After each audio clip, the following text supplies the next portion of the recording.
Emenuta Opane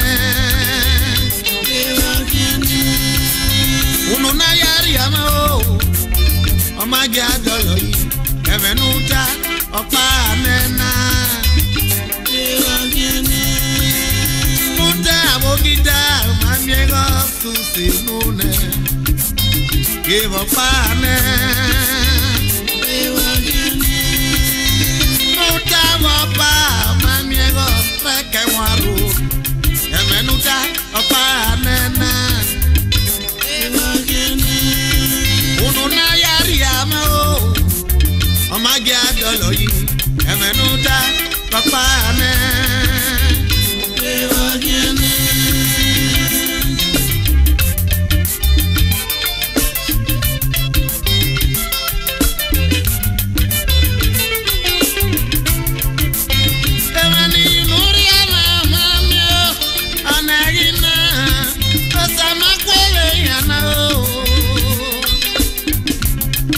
Emani yuno yariana Manyo Onagima Osama kweyona Emaste waragmona Amale amada Aikele yuno riama Emaste waragmona Amale amada Ogele yuno tomamu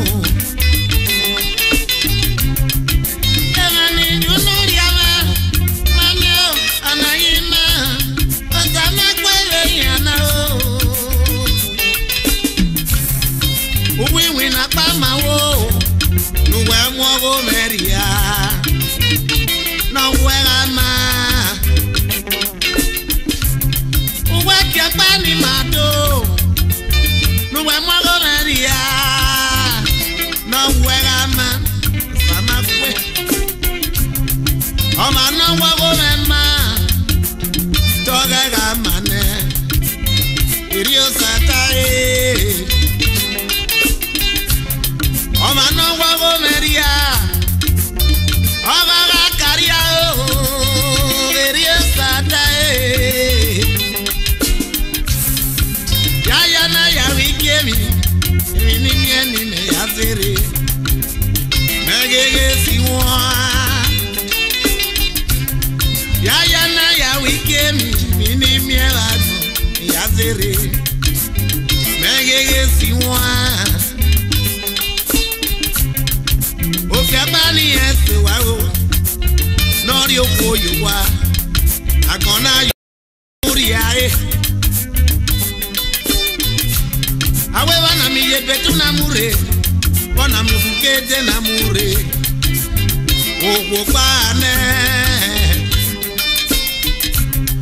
Anabe yari yawe Awewa na miasimo na mure Wana kwere baibo wa Fiana na verio kuabe Ana yari ejo Na maga yunuria Buwano ye Eke na yari okwo na Yuma miege Evani no kose Demi okpani ya komata Opiana gari winane Ayiri ya vokana tata Agapwa ude na Anu weki amena Wawa miebe gbopiana Opiana biele fuene Owi ega bioboku Yepwe no mbopia wenyana Over a dead body of your water Iya kwemeta Iya kuya vokanaria Avokana na wieti owa So wow, ojo bago geyata, yo, give up banana. Ojo me go geyata, avokana magize ye na gota, omagile luwa goko. Emani yunu yari ama, mami o, anayima, asama kwele yana o.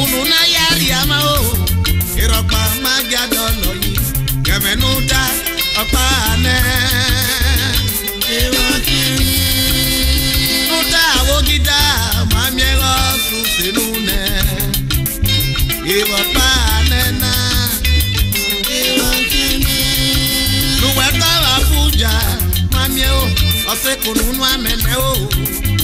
eba pa neye eba kene oya metebe ni tana runda we eme no kunu na ladiane olowo ke la we ni gbe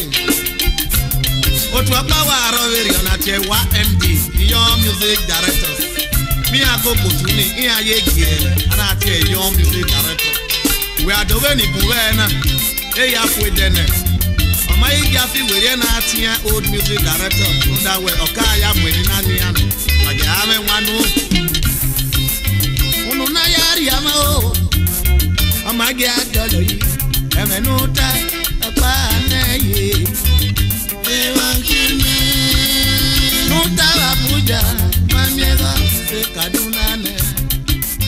obiro